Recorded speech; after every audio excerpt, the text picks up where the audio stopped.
Welcome to another Maintenance Monday, and we're continuing our discussion on batteries. RV batteries, different styles, different types. All right, so this is week 3. I want to talk about the proper installation of the batteries. But before we can actually go out to the coach and install it, we want to show you some practical wiring tips. We want to show you some hands-on differences with batteries and a little bit of the behind the scenes that you may not see that goes on in a shop on a daily basis when your batteries are replaced. Okay, before we go any further, let's talk about the math. All right, so the math is important. We have to make sure that we understand how these batteries are going to perform when we put them in. Every battery has an amp hour rating to them, but realistically, we need to convert that in order to understand what's happening when we start wiring the batteries. How to convert that, what the math problem is, it's very, very simple. It's this, okay? It's volts times amps equals watts. That simple. 6 volts times 100 amp hour battery is, in watts, we're going to multiply 6 volts, so volts times amps. We're going to multiply those two, and that gives us 600 watts. Okay, if we're 12, again, simple math, 12 volts times 100 amps equals 1200 watts. Okay, so that's the math that we're talking about right now. So let's talk about the different types of batteries, okay? There's 2 different types. There is the DP series, which is a dual purpose battery, okay? We use the Astrolite batteries, and dual purpose marine RV means that it can be used in a boat or an RV, and it will give you a starting and cycling. Cycling is your deep cycle cycles, how much you can actually charge and discharge. And it'll give you both the cold cranking amps, your regular cranking amps, and then your average use over 130 minutes if you're sucking the battery down quickly. So in this, you'll have 3 basic group sizes that we would use on the marine RV side. The group 24 DP, group 27 DP, and the group 31 DP, dual purpose. Cycle 24, which is the same size as the DP 24, but you're going to have some thicker plates, which is going to give you better amp hour rating. Now, where the really big jump comes from is when you go to 1 golf cart battery at 6 volts, you multiply that by the 230 amp hours, and now you're getting 1380 watt hours, which is a big jump. Okay, however, you need 2 of these in order to operate them, and we're going to talk about that math in just a moment. That's the reason we're talking about math. Math is important in this because everything that you're trying to do with your coach, even if you're just plugged in all the time, you're still sucking off the battery, you're still using the converter, and it all has to work in unison, in tandem. You don't have enough of the amperage available in your converter to run big heavy things like slide outs, leveler. You basically will kill your converter if it's only running off of that. So it's really important to have good batteries, okay? Maintaining those batteries. All right, so if you decide to use a 6 volt battery, obviously your coach cannot run on 1 6 volt battery. You have to have more than 1 battery. 2 of these in order to equal 12 volts. They also have to be wired in what we call series. Okay, so you're joining 2 together, and you'll take this one and this one, and you'll wire those together. Okay, and we'll show you how to do that in just a minute. But let's talk about the math, because everybody gets this incorrect. All right, if this is 230 amps you can use in an hour, this is 230 amp hours, you do not add them together. Let me say that again. This one, when you wire in series, you do not double your amp hours. You do not say 230 plus 230. It doesn't work that way. It's not 460 amp hours total. Okay? Let me show you how this works. So, when you're talking about 2 6 volt batteries. Okay, what happens is you're going to now take 6 volts and you're going to multiply that by 2. All right, so anybody knows how to do multiplication. 6 times 2 is 12. So we've now doubled our voltage. Okay, the next thing we have to do is we know that 1 6 volt, so 1 6 volt times 230 amp hours is equal to 1380 watt hours.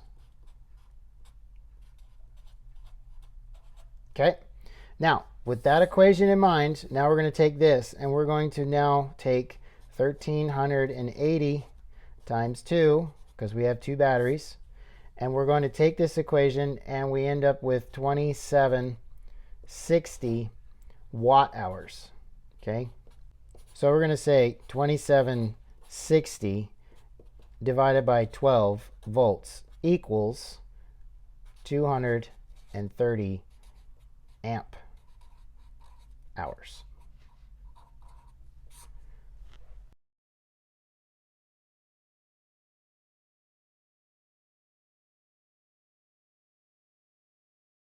Need to understand is you're not getting double your amp hours when you wire in series.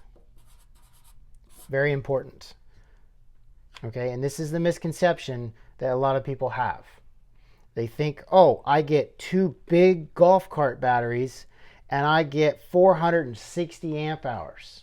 No, you don't. Okay, now there is a hybrid way. There's a hybrid way if you can do this, and you can wire 2 golf cart batteries in series, buy 2 more, wire them in series, and now you can wire all 4 of these batteries in parallel. Now you are doubling your amp hours. So now you would get 460 amp hours out of 4 batteries. Okay, so let's talk about wiring in parallel. All right, so I showed you the math for wiring in series. Parallel is a little bit different, because in series we would multiply this by the by 2, thus creating a larger voltage. In parallel, this stays the same, so we really omit doing anything with this and we move to the next area, which is 105 amp hours per battery. Okay, so one battery would be 12 volts times your amps equals your watts. All right, so let's say we have 3 batteries. So we're going to come down here. I forgot my little time sign here. So 105 times 3 batteries equals 315 amp hours. Now you bring the whole number here in total amp hours and you bring it down and put it into your equation. So this tells you that you have 12 volts times 315 amp hours equals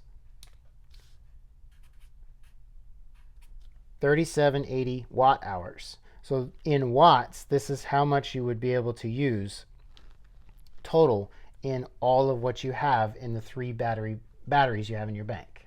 30.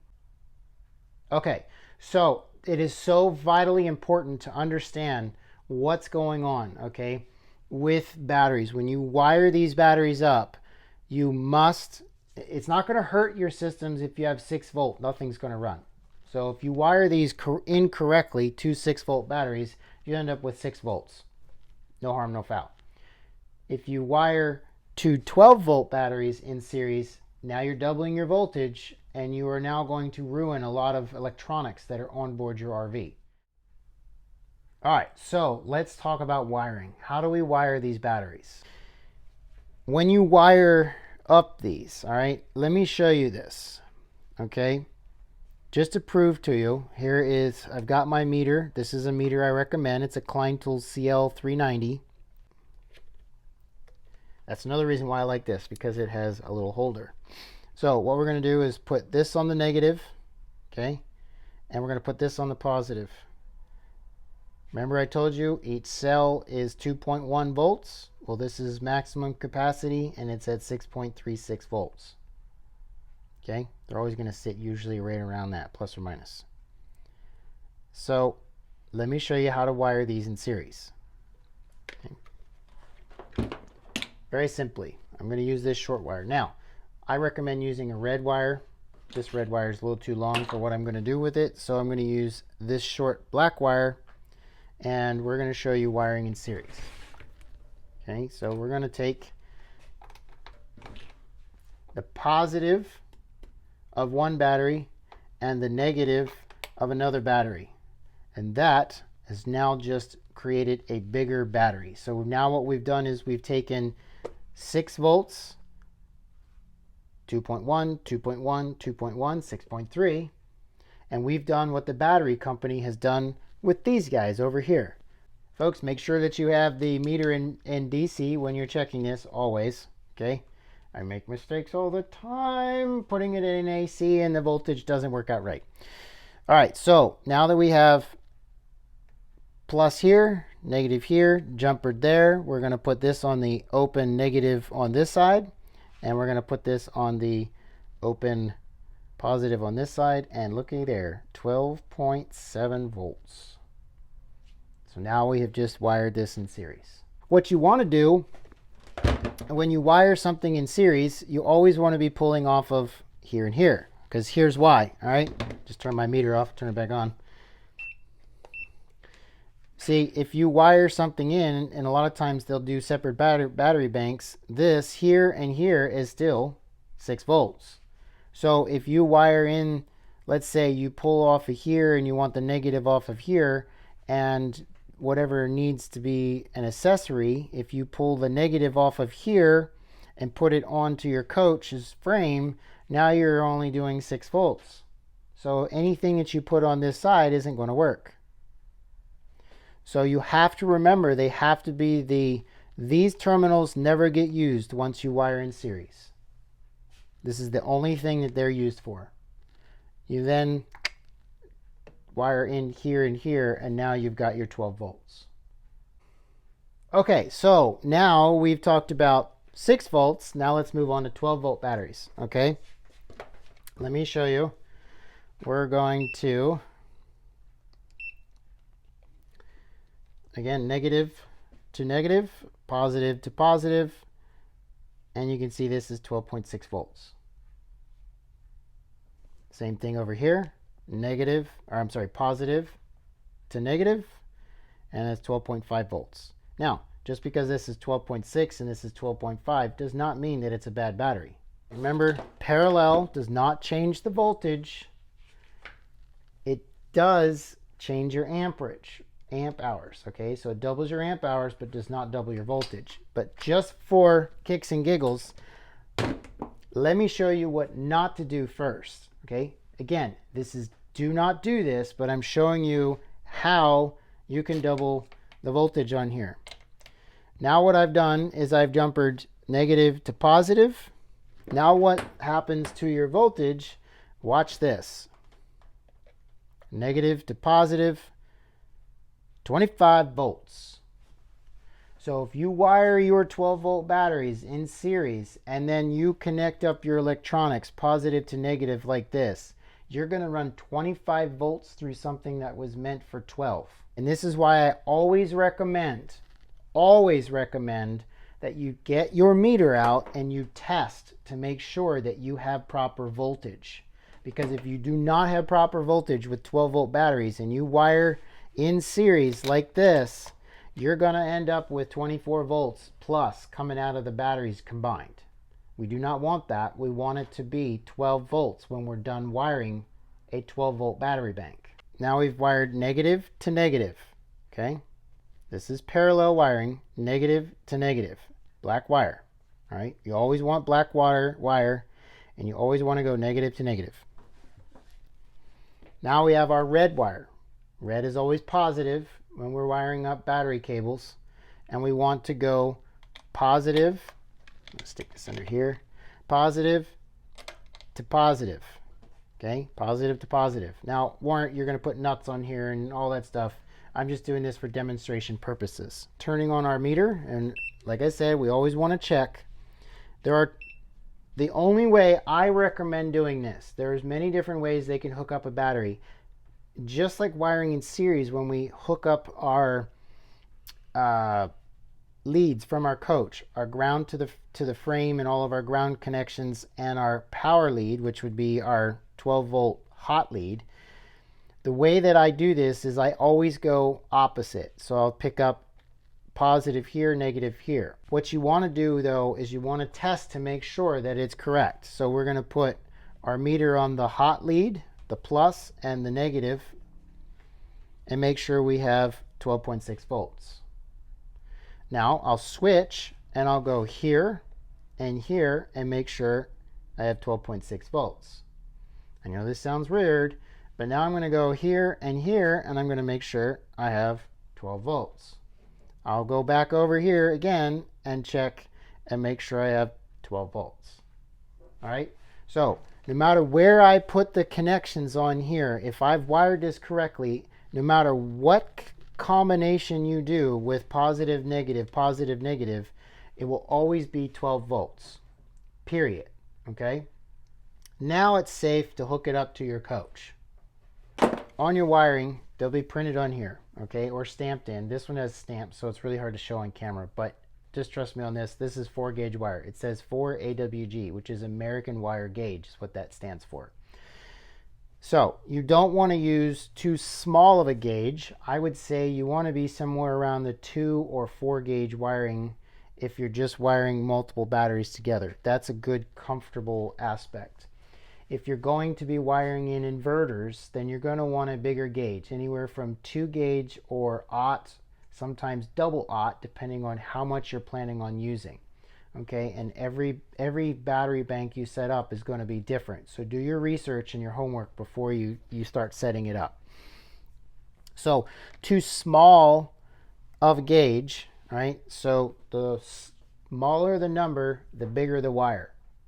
So 4 gauge is going to be a bigger wire than 10 gauge. 10 gauge wire is going to be smaller. So the bigger the number gets, the smaller the wire gets. The smaller the number gets, the bigger the wire gets. Yeah, I know it's kind of confusing, but trust me, that's how it is. So we have our 4-gauge wire here, okay? And in the aspect of how we're wiring, there's another thing that we can also hurt our performance on our batteries, and it's being too long. So if I'm going to hook up a battery like this, all that wire right there is going to take amount of time for, as you start pulling power from your batteries, it has to go through. There's resistance. Shorter wire. We want to reduce the resistance, okay?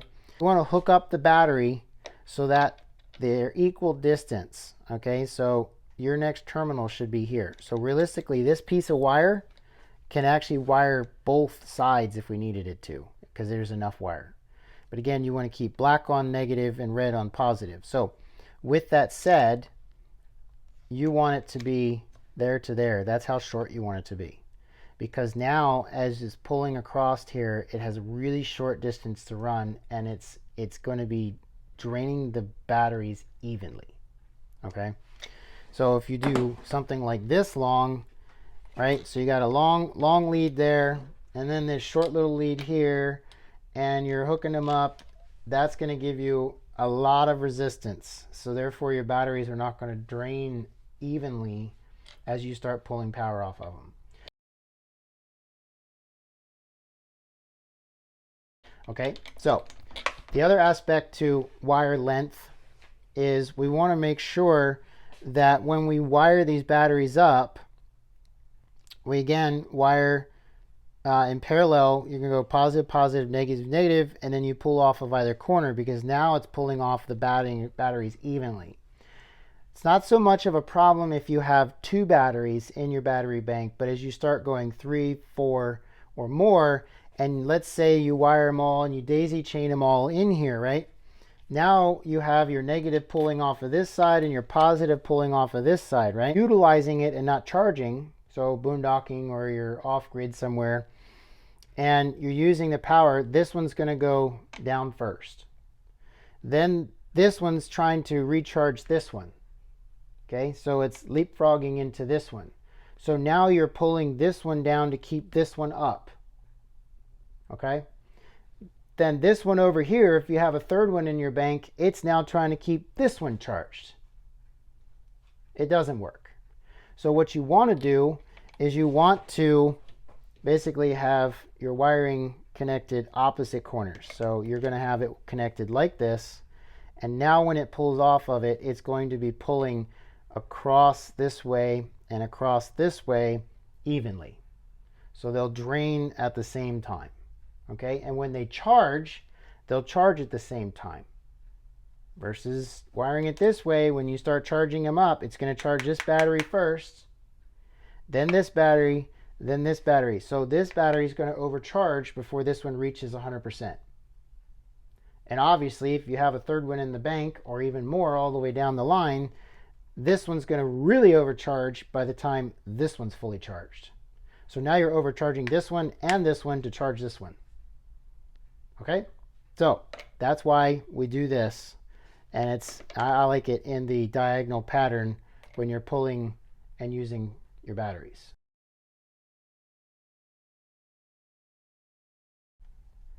Okay, so let's talk about the never mix list. All right, so first one is supplier, and what I mean by supplier is don't go to Walmart and buy a battery because they had a sale, and then you decided you want a second battery within a couple of weeks and you see a sale at Costco. Don't mix suppliers. The next one is don't mix brands.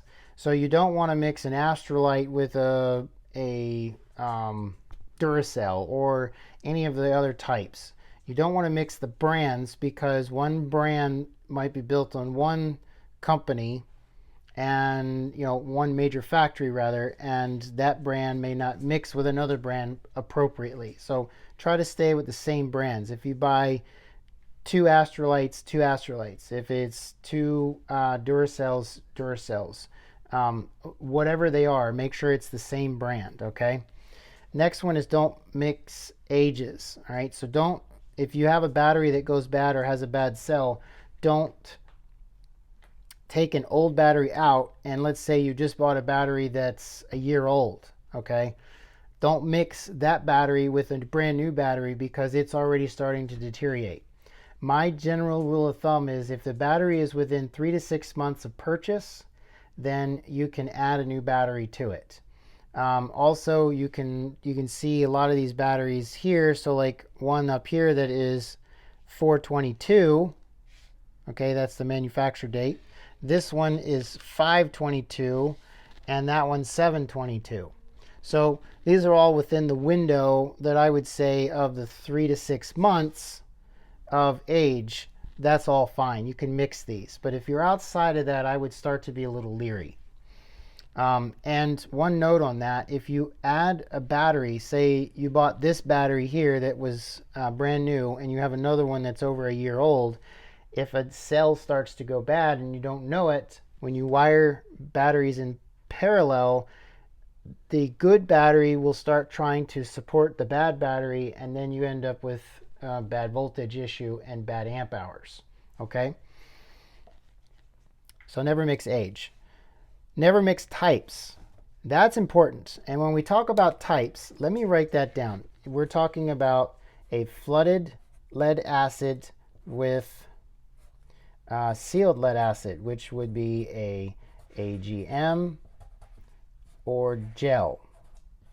Okay. Also, likewise, lithium. Okay, so all of those we do not mix any of these with each other unless it's the same type. So a flooded lead acid needs to be with a flooded lead acid. Sealed lead acid, AGM or gel, they really should be AGMs, gels. They're all going to operate differently. And lithium, that is what it is. You never mix lithium with any of the lead acid batteries, ever. Size. We don't want to mix two of these wired in series, and then you say, you know what, I don't need another two 6-volt batteries wired in series and then wired in parallel. We're just going to wire in one of these 12 volts. Don't do that, because what's going to happen is these things are going to have a reaction with each other, and you're not going to have the appropriate power output They're all going to start trying to fight for who wants more power. And then you win never in this situation. Never mix size. Last one on the list is volts. You never, never, never intermingle volts, okay? So 2 of these wired together in series, perfect. A 6 volt and wire it in parallel with this, and now that causes a problem. Or we wired this 6 volt into this 12 volt in series, and now you have 18 volts. Still no good. We have to be careful. So think your way through it. Take your time. Look at how you want that battery bank to work. Think about it before you do it, because it's really, really expensive for some of these bigger batteries. You know, I have an AGM through Renogy, not sponsored by them, but I read a lot of reviews and I really like their technology in their AGMs. So I bought an AGM through Renogy, and it's been a great battery, but it's 130, 140 pounds, and it's huge. It's 200 amp hours. It's one battery, 12 volts. So I don't have to worry about wiring anything else in. I just use that. So always be thinking about how you're setting things up. Hopefully you got a lot out of this episode about batteries and the math behind it. Sorry I took you to math class again. I keep doing that. I apologize. But join me next week. We're going to talk about more on the install side of things now that we've discussed theory and wiring and all of that jazz. So if you have any questions that I didn't cover in this Maintenance Monday, please reach out to me. I'm more than happy to try and answer questions because this is for you. I want to make sure that you guys are getting the information that's going to help you in the end and make your camping much better. So, as always, please tune in next week and enjoy the journey.